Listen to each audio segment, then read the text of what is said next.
The starving child. The wind howled through the dark alleys of Tarkin 5, a cold and dying colony on the edge of the galaxy.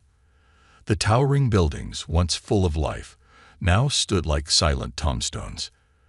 The streets, the humans' unbelievable act. Zuru sat on the cold, cracked pavement, his hand still trembling as he wiped the last crumbs from his lips. His stomach, though still empty, no longer ached as violently. The warmth of the bread lingered on his tongue, a sensation he hadn't felt in what seemed like forever. Yet, the real shock wasn't the food. It was her. The human girl knelt beside him, arms resting on her knees, watching him with an expression he couldn't understand. Concern, pity, kindness. Why? Why would a human care?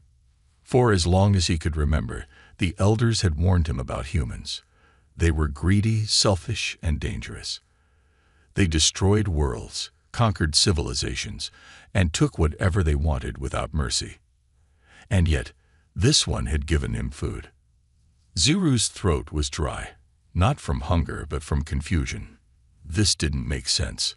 His voice was hoarse as he spoke. "You gave me food." The girl smiled.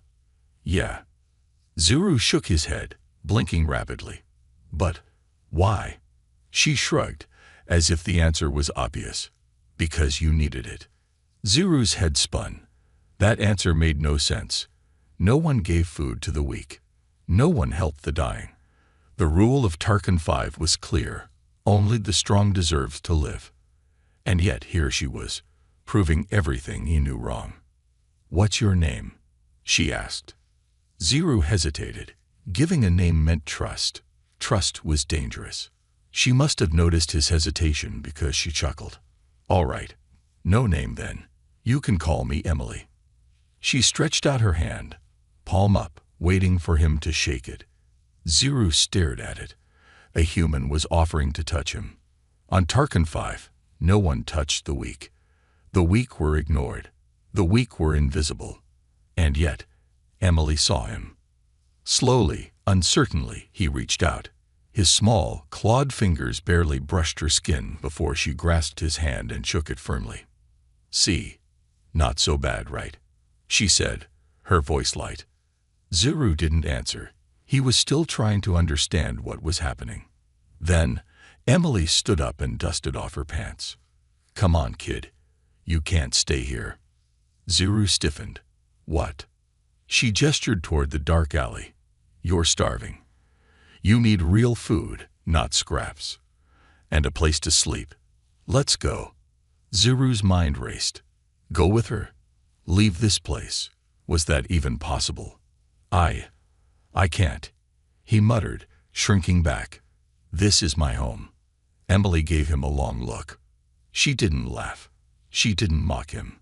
She just tilted her head and said, "No, it's your prison." Zuru had no response. Emily sighed and reached into her bag again. This time, she pulled out a silver packet. Tearing it open, she revealed a bar of dense protein, thick and rich with nutrients. Even from a distance, the scent hit Zuru's nose, making his stomach twist painfully. She held it out to him. "If you come with me, there's more of this. A lot more." Zuru's mouth went dry. He had two choices: stay here on this dying world, and starve like the elders said he would. Take her hand, leave, and see if this human was truly different from the stories. His heart pounded. Trust was dangerous.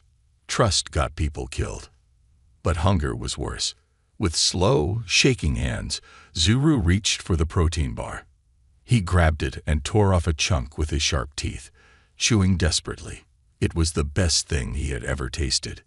Emily smiled. "That's the spirit." She turned and started walking away. Zuru hesitated for only a second. Then he followed. A new world awaits. The two of them moved through the empty alleys, avoiding the patrol drones that scanned the streets. Emily walked ahead, moving like she belonged here, even though she clearly didn't. Zuru kept close behind, his ears twitching at every sound. "Where are we going?" he asked, still unsure if he had made the right choice. Emily glanced back. My ship. Zuru froze. A ship? You're leaving the planet. Emily nodded. Yep, that's the plan. Zuru's heart pounded. No one left Tarkin 5. It was a graveyard, a place where people came to die, not to escape. Why? Why are you taking me? Emily stopped. She turned to face him fully, green eyes serious now. Because, she said slowly, I don't like watching good people suffer. Zuru stared at her. Good people? He was not a good person. He was weak, useless. He had nothing to offer. And yet, Emily didn't see him that way. Something deep inside his chest twisted painfully. It wasn't hunger. It wasn't fear. It was something new. Hope. Zuru didn't speak. He just nodded and followed her. The danger ahead. They reached an abandoned hangar on the outskirts of the colony. A small spaceship sat inside, old but functional. Emily led him up the ramp, sealing the door behind them.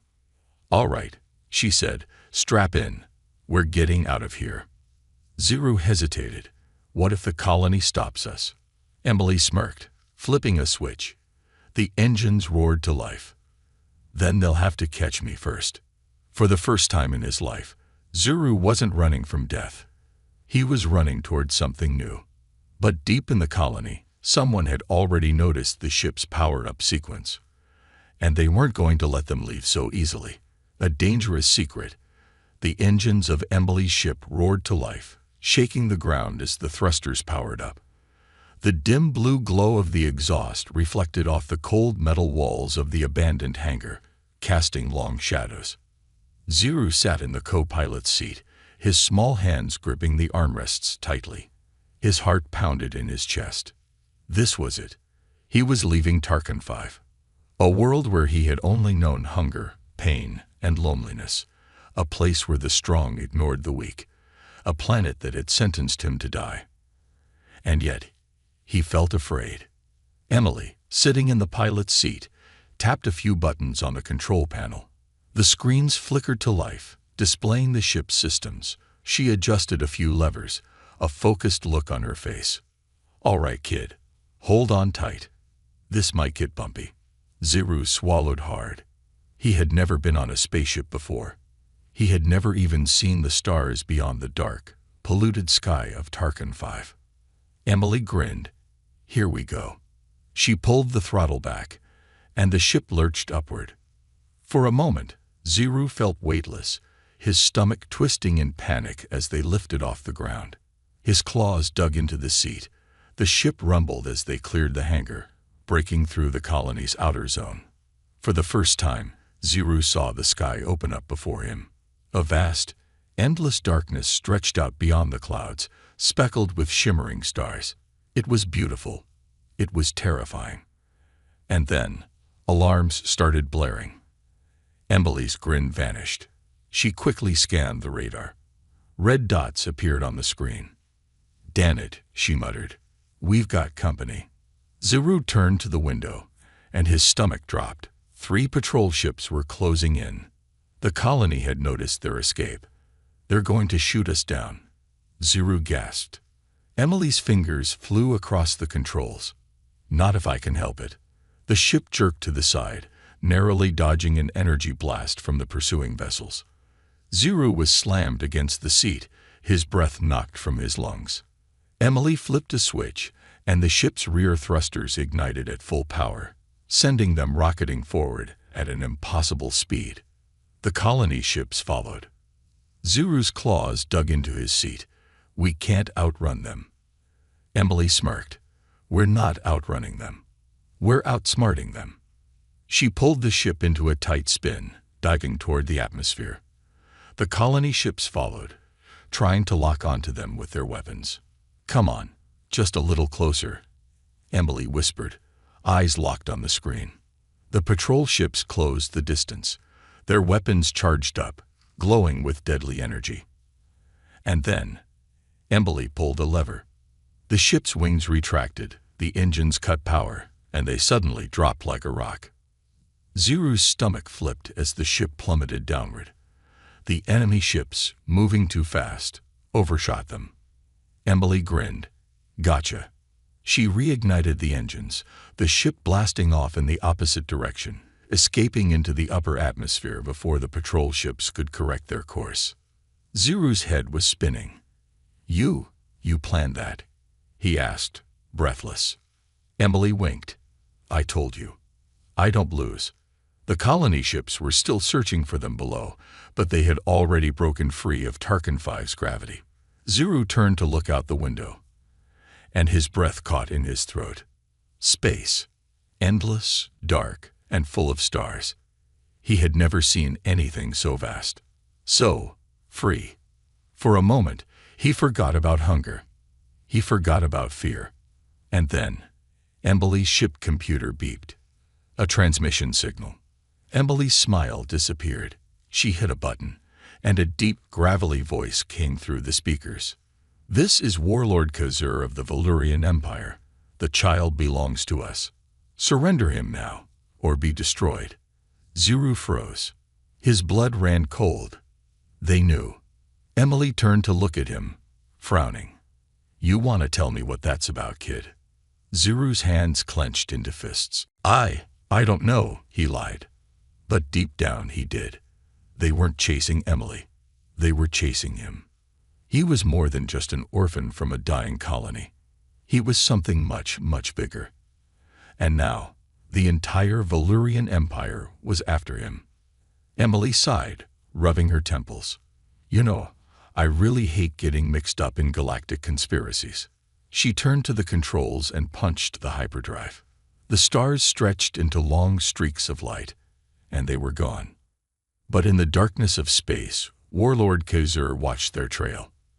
And he smiled. "Run, little human," he muttered. "You won't get far." Betrayal and escape. The ship shot through hyperspace, streaks of light blurring outside the windows. Inside, the air was thick with tension. Ziru sat in the co-pilot's seat, staring at his hands. His claws dug into his palms. He could still hear the warlord's voice in his head. "The child belongs to us. Surrender him now, or be destroyed." Emily, sitting across from him, tapped her fingers on the dashboard, eyes locked on him. The glow from the control panel illuminated her face, highlighting her unreadable expression. "All right, kid," she finally said, breaking the silence.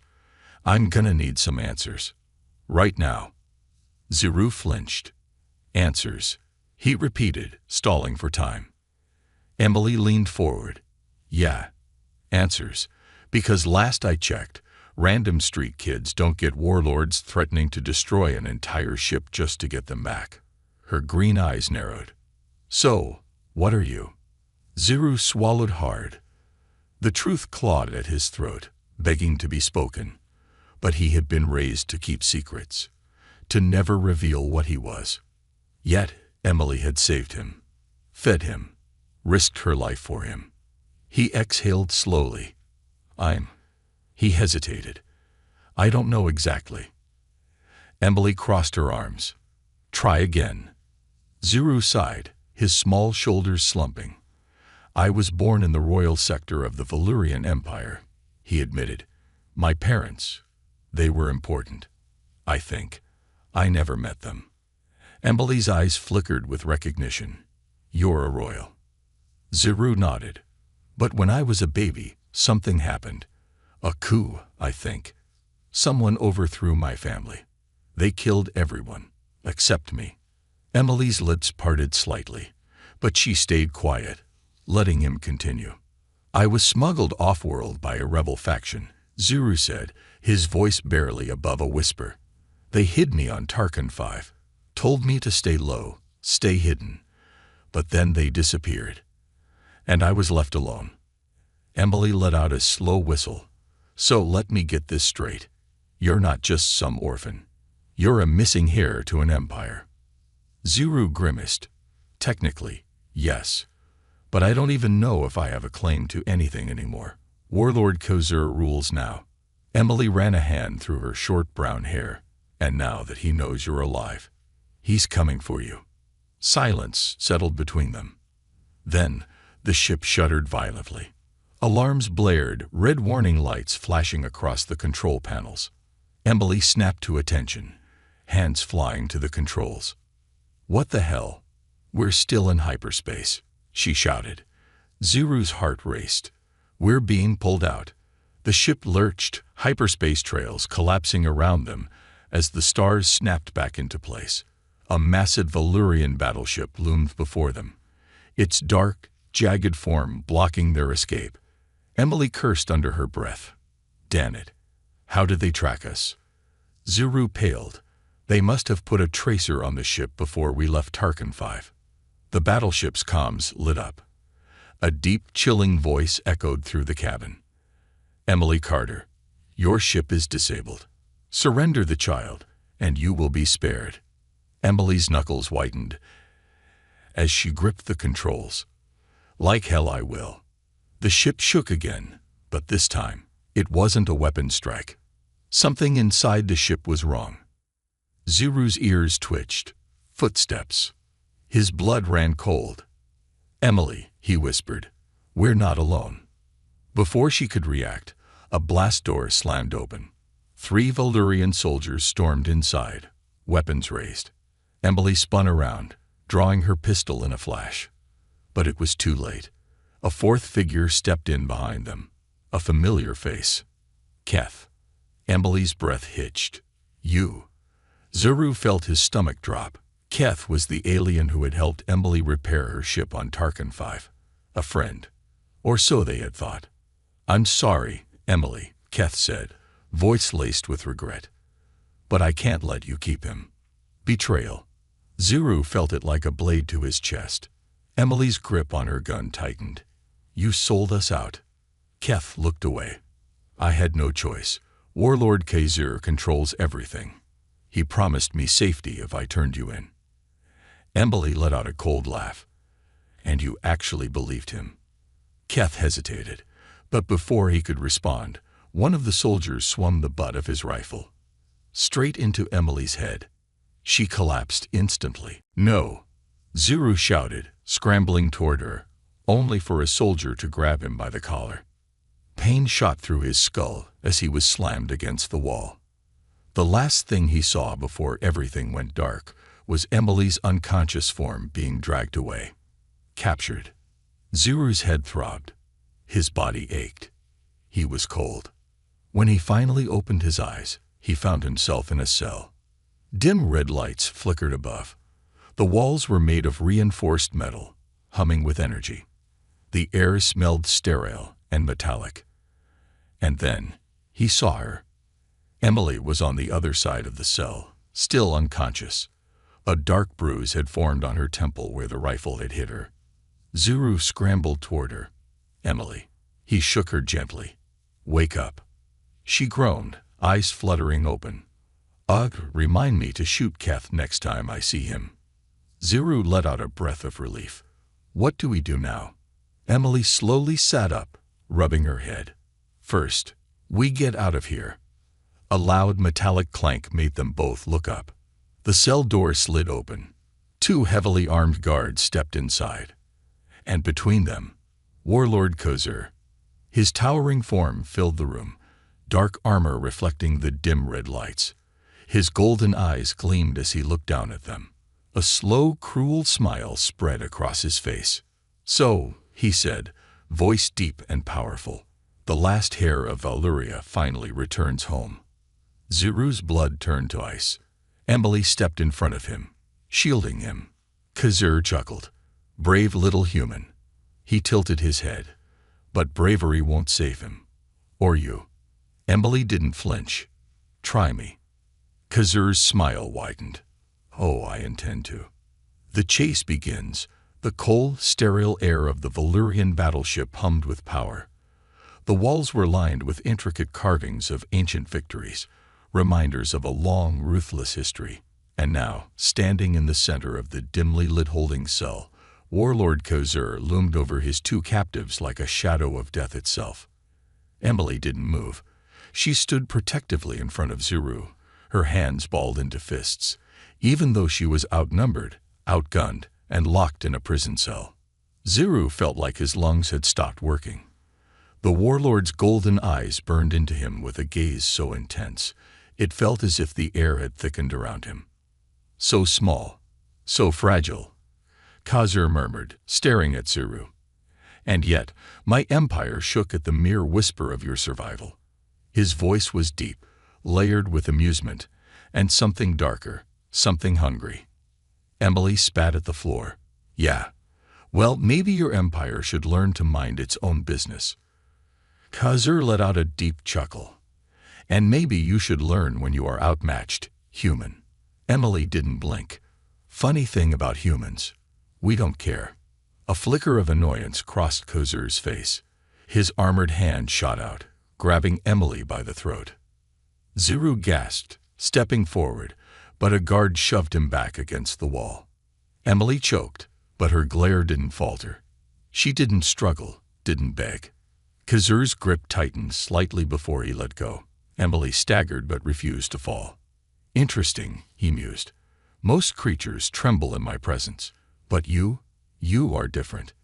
He turned his gaze back to Zuru. And you, little hare, you are a mistake that should have been erased long ago. Zuru clenched his fists.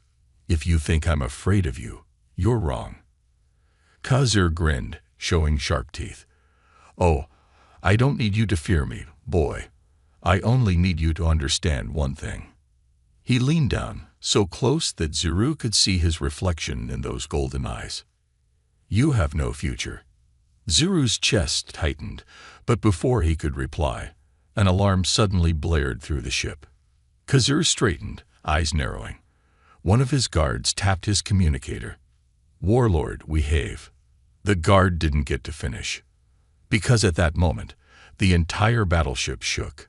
A thunderous explosion rocked the structure, sending tremors through the floor. The walls groaned under the pressure as lights flickered wildly. Khazur's expression darkened. What is happening? He barked. The guard checked the monitor on his wrist, his eyes widening in panic. Sir, a ship just breached the hangar. It's attacking us. Emily's lips curled into a smirk. Guess you underestimated how many people I pissed off. Khazur growled, his sharp teeth grinding. Secure the prisoners. The guards lunged, but Emily was already moving. She dropped to the floor, kicked out her legs, and sent one guard tumbling into the other. Before they could recover, she grabbed the stun baton from the first guard's belt and slammed it into his chest. Crack! Electricity surged through the alien's body, and he collapsed with a grunt. Zuru's eyes widened. How did you? Not my first time escaping a prison cell, kid, Emily shouted. Khazur's roar of anger shook the walls, but before he could attack, another explosion tore through the ship. The floor tilted sharply, sending everyone tumbling. Emily grabbed Zuru by the wrist. We're leaving. Now. Zuru didn't argue. They bolted out of the cell just as another blast of plasma fire erupted behind them. Khazur's guards recovered quickly, chasing after them with weapons drawn. Go left, Emily shouted. They sprinted down the metallic hallway, alarms wailing around them. The ship shook again. Whoever was attacking was relentless. Who's even helping us? Zuru gasped as they ran. Emily grinned. Hopefully, someone friendly. They rounded a corner, only to skid to a stop. A squad of 6 armed soldiers stood in their way. Zuru's stomach dropped. Damn, Emily muttered. The soldiers raised their weapons. Then, a flash of blue light tore through them. Every single one collapsed instantly.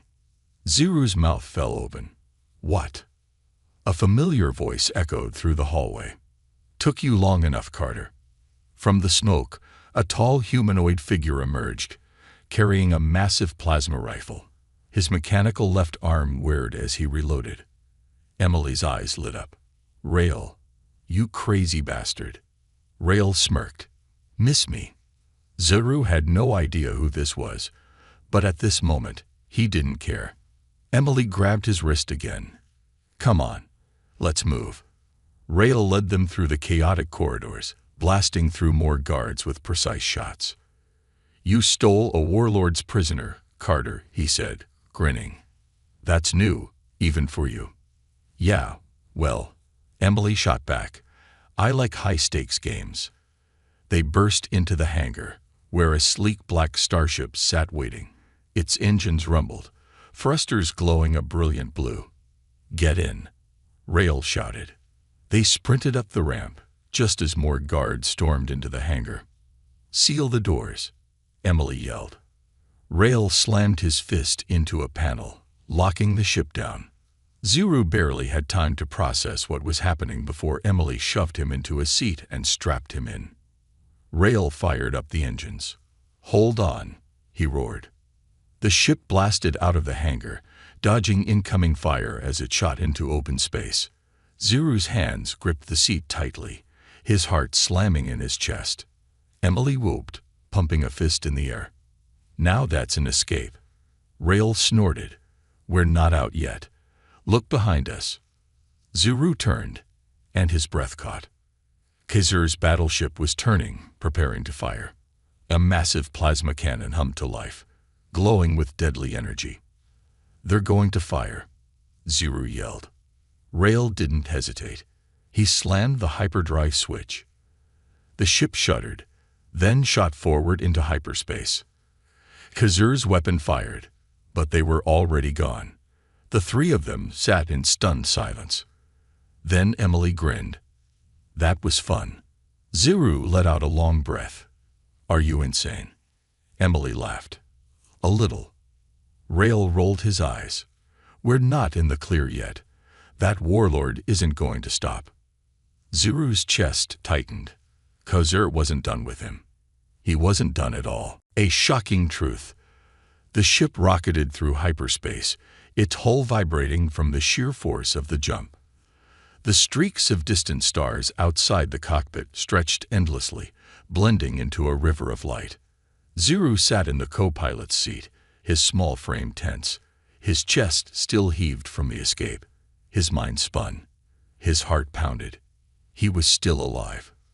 Emily sat beside him, her fingers tapping lazily on the control panel, as if she hadn't just pulled off one of the most daring prison breaks in Valyrian history. Behind them, in the dimly lit cabin, their unlikely rescuer, Rail, leaned back against the wall, arms crossed over his chest. His cybernetic left arm whirred slightly as he adjusted his grip. For a while, no one spoke.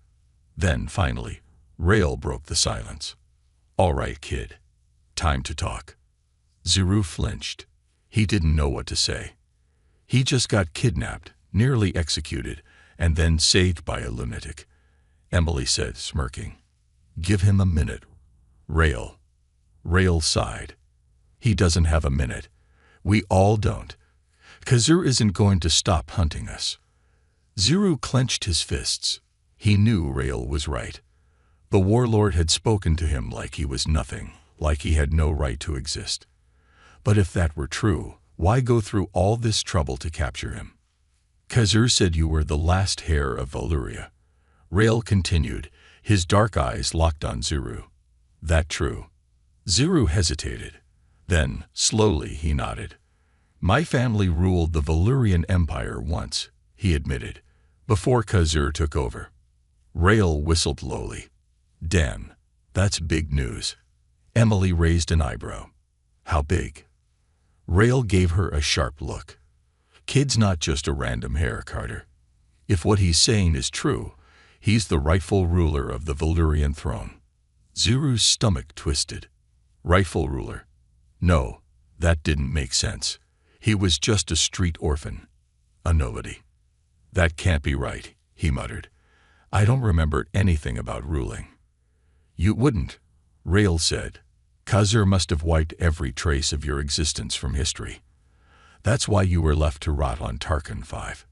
If anyone had found out you were alive, it would have been a problem for him. Emily frowned. Okay, hold up. Why would an entire empire care about one lost kid? Rail leaned forward. Because, he said, Zuru isn't just an heir. He's a direct descendant of the first dynasty of Valyria. Zuru stiffened. He had heard whispers of the first dynasty in the colony streets, but only as myths, legends. The First Dynasty, Emily repeated. Rael nodded. The bloodline of the old rulers, the ones who built the Valyrian Empire from nothing. Their power was absolute. Zuru shook his head. That was thousands of years ago. The First Dynasty is gone. Rael's cybernetic fingers flexed slightly. Not gone, he corrected. Hunted. Erased. The ones who survived, they were in hiding. Some rebel factions believed that if a true heir ever returned, the Empire would rise again. Emily exhaled. Okay, so Zuru's technically a prince. What does that change? Rael smirked. It means Khazur's empire isn't as stable as he pretends it is. The word sent a chill down Zuru's spine. Why do you care? He asked Rael, narrowing his eyes. Rael grinned, but there was no humor in it. Because, kid, I hate Khazur. He leaned back against the metal wall, stretching his legs out. That bastard wiped out my entire squad years ago, he said, voice suddenly quiet. All because we refused to follow his orders. I've been working against him ever since. When I heard rumors that some human pilot had stolen a high-value prisoner from under his nose, I had to see for myself. Emily smirked. You're welcome. Rael shook his head with amusement. Still reckless, Carter. Zuru's head spun. This was too much, too fast. He had spent years believing he was nothing. Now these people were telling him he was something important. Maybe too important. His stomach churned. He didn't want to be in hair. He just wanted to survive. We have to disappear, he muttered. Khazur won't stop. He'll track us again. Rael and Emily exchanged a look. Not if we get to the rebels first, Rael said. Zuru blinked. The rebels? Rael nodded. There's a resistance movement against Khazur. They'd been waiting for a symbol, something to rally behind. Kid, whether you like it or not, you're it. The words hit Zuru like a punch. I don't want to be a symbol, he muttered. Emily placed a hand on his shoulder. I know, kid, she said, but you already are. A sudden beep from the ship's console interrupted them. Rael stepped forward, eyes narrowing at the screen. Incoming transmission. It's encrypted. Emily frowned. Can you decode it? Rael's cybernetic fingers moved across the panel. The static-filled message crackled through the speakers. Do you copy?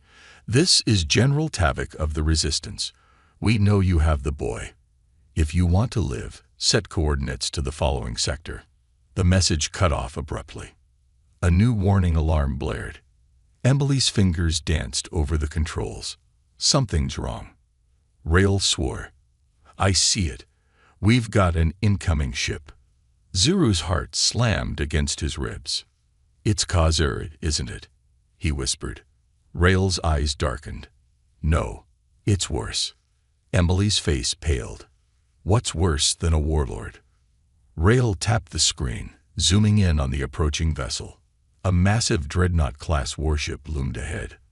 That, Rael muttered grimly, is a hunter fleet. Emily stiffened. That's impossible. Khazur wouldn't send a hunter fleet unless... Her voice trailed off. Zuru swallowed hard. Unless what? Rael turned to him, his face unreadable. Unless he thinks you're actually worth something. Silence filled the ship. Then, the hunter fleet opened fire. The final stand. The hunter fleet bore down on them like a pack of predatory beasts, their massive warships cutting through space with terrifying precision. Glowing red targeting systems locked onto their small craft, warning sirens blaring through the cabin as a flurry of enemy missiles launched forward. Zuru froze in his seat. His mind screamed at him to move, to do something. But what could he do? He wasn't a soldier. He wasn't a hero. He was just a starving orphan that fate had decided to curse. Emily, however, was already in motion. Rael, get us into evasive maneuvers. Now, she barked, gripping the ship's controls. Rael's cybernetic hand flicked a switch, and their ship jerked sharply to the side. the thrusters burning white-hot as they barely dodged the first barrage of missiles. The shockwave from the explosion rattled the hull, sending vibrations through Ziru's seat. Emily's fingers flew across the control panel, her expression deadly focused. "Shields at 40%. We can't take another hit like that." Rail gritted his teeth. "Hold on. I've got countermeasures." He activated the flare systems, launching a stream of heat-seeking decoys. More enemy missiles exploded in the distance, but the warships weren't letting up. Their cannons charged up again. Ziru's stomach twisted in terror. "They're not letting us go." Rail's face was grim. They never were. The ship's communication system crackled to life, and a voice, cold, powerful, and filled with malice, echoed through the cabin. "There is no escape. Surrender the boy now, and we will grant you quick deaths." Ziru's blood ran cold. He knew that voice. Khazur. He could almost see the warlord's cruel grin as his words dripped with amusement. "You have nowhere to run, little hare," Khazur continued. "And your foolish protectors have only delayed the inevitable. Do you really think a pathetic street rat like you can defy the might of the Empire?" Ziru clenched his fists. He was shaking, not just from fear, but from something else. Rage. For years, he had been told that he was worthless, that he would never be anything. For years, he had lived in the shadows, hiding, starving, suffering, because monsters like Khazur decided his fate before he even had a chance to live. And now he was done running. Ziru lifted his head. His heart pounded against his ribs like a war drum. "No," he said quietly. Emily and Rail both turned to look at him. "What?" Emily asked. Ziru's small hands trembled, but his voice was steady. "No more running," he said, lifting his chin. "We fight." Emily's eyes widened. "Kid, that's suicide. We're outgunned." Rail's expression was unreadable. "You sure about this, kid?" Ziru's breath was shaky, but his resolve was not. "I might be weak. I might be small. But I'm still alive." His eyes burned with determination. "And I'm done letting Khazur decide my fate." Rail studied him for a long moment. Then, a slow, wolfish grin spread across his face. "Heh, I like this kid." Emily groaned. "Oh, we are so gonna die." Then she grinned too. "All right, let's give them hell." The last stand. The plan was insane. The odds, worse than terrible. But if they were going to die, they were going to die on their own terms. Emily and Rail threw the ship into an impossible dive, weaving between enemy fire as they closed the distance toward the lead warship. Khazur's voice roared through the comms. "What are you doing? You cannot hope to win." Ziru leaned forward, gripping the edge of his seat. "That's where you're wrong." And then he did something Khazur never expected. He hacked the warship's systems, the secret power of the First Dynasty. Ziru had never understood why he could do certain things that others couldn't. He had always been able to sense machines, to feel them in a way that no one else could. On Tarkin V, he had used this gift to steal scraps of food from security drones, to listen in on encrypted transmissions. But now, he was going to use it to bring down a warlord. His fingers danced across the control panel, his mind sensing with the ship's systems in a way he didn't even fully understand. "I need a direct link to their network," Ziru said. Rail raised an eyebrow. "Kid, that's a Valyrian warship. You're not just hacking a vending machine." "Just do it," Ziru shouted. Rail hesitated for only a second, then flipped a switch, connecting Ziru to the ship's targeting systems. Ziru closed his eyes. And then, he felt it. The warship's heart, the pulsing, beating core of its network. He could feel the weapons systems, the engines, the defense protocols, all laid bare before him like an open book. And he rewrote the story. "What the?" Khazur's voice crackled through the comms as his flagship's weapons suddenly turned against his own fleet. The hunter ships panicked, confused as their leader's vessel began firing at them instead of the enemy. "No, this is impossible," Khazur screamed. Zuru's mind strained under the effort. Blood trickled from his nose, his body shaking from the pressure of controlling something so vast. But he held on. Because this time, he was in control. "Emily? Rail. Now." Zuru gasped. Emily didn't hesitate. She pulled the trigger. A missile shot forward, straight into Khazur's warship's main reactor. The fall of a warlord. The explosion was blinding. A wave of fire and debris consumed the Valyrian flagship as its core detonated from within. Shockwaves rippled outward, sending enemy ships spiraling into chaos. Khazur's final scream of rage was cut off as his warship collapsed into fire and ruin. The warlord was no more. The remaining hunter ships, leaderless and terrified, scattered. And just like that, the chase was over. A new beginning. Zuru slumped forward, exhausted. His mind swam, his limbs weak. Emily caught him before he could collapse. "Easy, kid. You did it." Rael let out a deep breath. "Holy hell. We actually won." Zuru forced a small, tired smile. For the first time in his life, he wasn't running anymore. He wasn't just some orphan from a dying colony. He was the last heir of Valyria. And the galaxy had just learned his name. The end, or the beginning.